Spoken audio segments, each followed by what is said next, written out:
ஆக்சுவலாக இந்த வெங்காயம் தக்காளி ஜிஞ்சர் கார்லிக்கு பேஸ்ட்டு அது இதெல்லாம் வந்துட்டு இருக்கிறோம். இந்த கேப்பில் என்ன பண்ணுறீங்க, இந்த கறியை எடுத்து அது கீழே உள்ள ஒரு பாத்திரத்தில் கொட்டுறீங்க. கொட்டிட்டு கொஞ்சம் யோகட் இருக்குது பார்த்தீங்களா, அதை இப்படி ஓப்பன் பண்ணுறீங்க. ஓப்பன் பண்ணிவிட்டு கொஞ்சம் இதில் ஊற்றுறீங்க. ஓகே, ஊற்றிட்டு கொஞ்சம் போதும், ரொம்ப தேவையில்ல, கொஞ்சம் போதும். அப்புறம் நடுவில் இதை மறந்துடாதீங்க, இது 2 கிளறு கிளறி விடுங்க. அப்புறம் கொஞ்சம் மஞ்சத்தூள் கொஞ்சம். ஓகே, இந்த பாருங்க, கொஞ்சம் மஞ்சத்தூள் டக்கு டக்கு டக்கு டக்கு டக்கு அப்படி கொட்டிட்டு மூடி வச்சுக்கோங்க.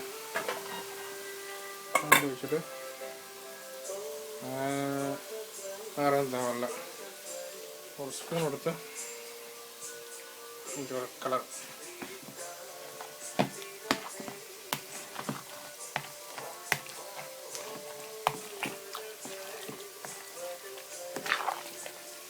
ஆக்சுவலி எதுக்காக இப்படி கலர்றோம் அப்படின்னு பார்த்தீங்கன்னா, எனக்கும் தெரியாது, கலர்னா நல்லாயிருக்கும் அப்படின்னு ஒரு ஐடியா. பார்க்கலாம். மஞ்சத்தூள் இன்னும் உங்களுக்கு அப்படி இந்த மாதிரி கலரிட்டே இருக்கும்போது இதையும் ஒரு கலர் கலரணும். இல்லைன்னு வச்சுக்கோங்களேன், பிரியாணி ஏதாவது ஆகிடும். அப்புறம் இஞ்சி கார்லிக் பேஸ்ட் தேவையில்ல, ஸ்பூனை தூக்கி போட்டு மூடி மூடி ஃப்ரிட்ஜில் வச்சுடுங்க.